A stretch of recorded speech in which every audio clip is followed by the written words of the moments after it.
Struggling with ends? You're not alone. They can be tricky, but don't worry, I've got you. With a few simple tricks, you'll learn to draw them with confidence. Let's break it down step by step, shall we?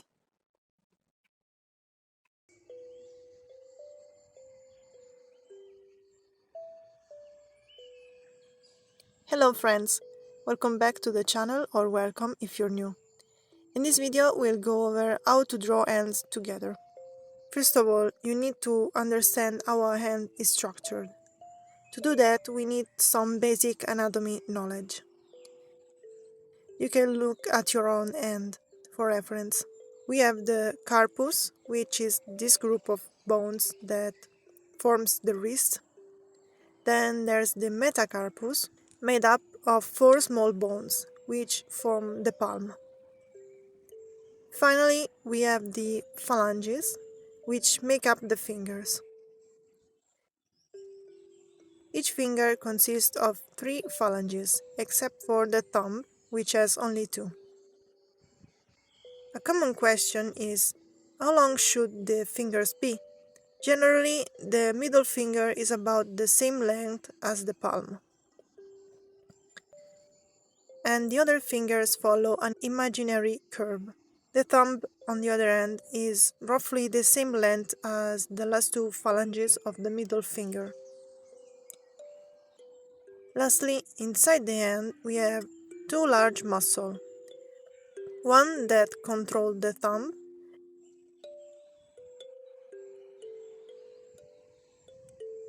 and a smaller one that moves the pinky. These are the basics, but if you're interested in learning more about anatomy and bone structure of the hand, I highly recommend a Domestika course I took myself. If you're interested, Domestika often offers discount, so keep an eye on their website. This isn't a sponsorship, by the way, I'm just a happy user. Now that the boring part is out of the way, let's simplify what we learned. We start with a circle, which represents the carpus, the wrist. Then we draw an oval, which is the metacarpus, forming the back or the palm of the hand. At the end of this oval, we create a guideline to indicate the knuckles and the start of the fingers.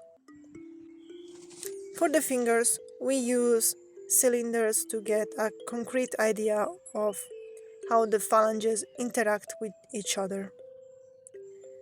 The middle finger is the longest, while the other follow a curved line.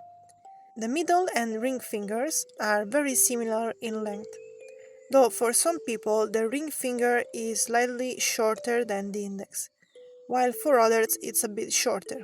It depends on how you want to draw it.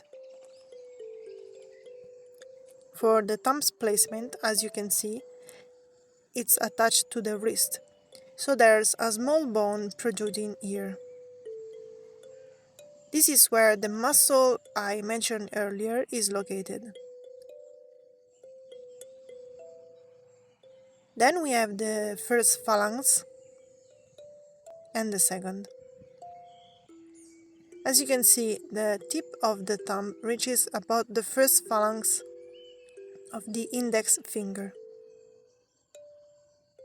And here we are in voiceover mode. Now that we have the basic, we can refine the hand, giving more definition to the back and fingers, and add in the nails. Remember, nails aren't just simple rectangles stuck on the fingers. They follow the natural curve of the fingertip. If you want a more realistic effect, pay attention to the thickness and the shape of the nail.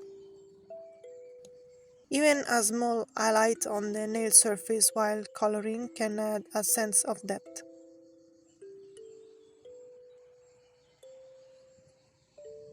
At this stage, we can also add some skin folds at the joints, like between the fingers, at the wrist, or on the palm. But be careful not to overdo it. Too many lines can make the hand look older and more wrinkle than necessary. For example, younger ants have thinner, less pronounced folds, while older ants have more defined creases.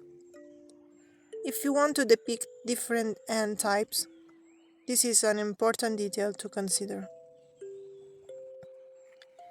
While drawing, I realized something felt off. This ant looked a little strange. Later on, I figured out that the ring finger and the pinky were too small compared to the rest of the hand. But no worries, mistakes happen. The important thing is recognizing them and making corrections. In fact, I'll fix it later in the video. Taking a break and looking at your hands with fresh eyes is always helpful. Sometimes we get so focused that we can't notice errors right away. Now that you know the method, the next step is to practice with simple hand poses. To help you out, I created a Pinterest board, link in the description. It has great references for beginners. Observing real reference is essential because our visual memory is limited and tends to simplify shapes.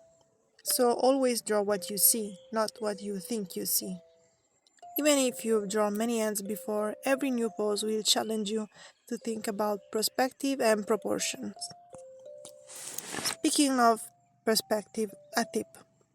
For now, try to avoid poses where hands are tilted too much towards you.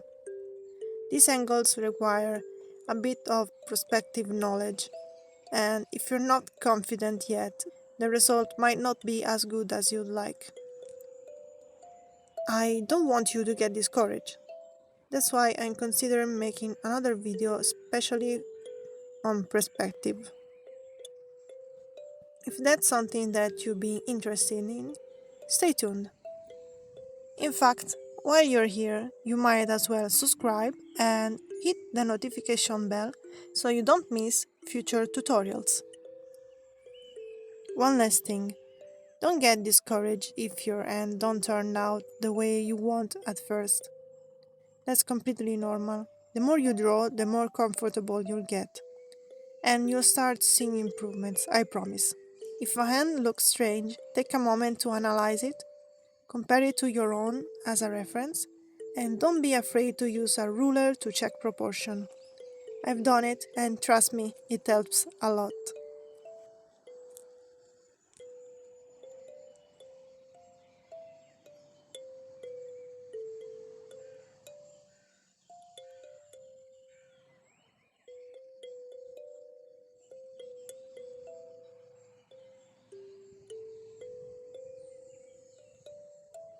Using a mirror is another great trick. For this bottom hand, I was really struggling, so I decided to use a portable mirror to check my work. Mirrors are amazing because they flip the image, allowing your brain to catch mistakes you didn't notice before. If you can't hold your drawing up to a mirror, you can use your phone. Just take a photo and flip it. You'll be surprised how much this simple trick helps.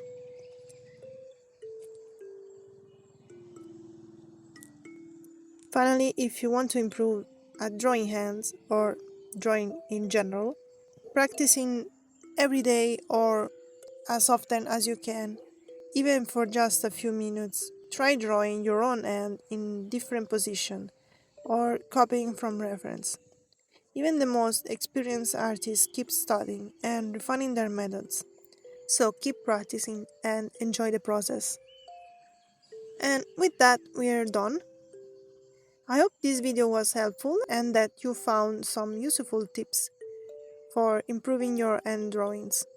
Let me know in the comment which part was the most helpful for you or if you struggle with any steps. I'd love to know if you tried any of the exercises. So if you tried drawing the poses from my Pinterest board, tag me on Instagram because I'm really curious to see what you made. If you enjoyed this video, leave a like. It tells me know that you want more tutorials like this. And if you haven't yet, subscribe and turn on notifications so you don't miss next videos. Thanks for watching, and I'll see you in the next video. Bye!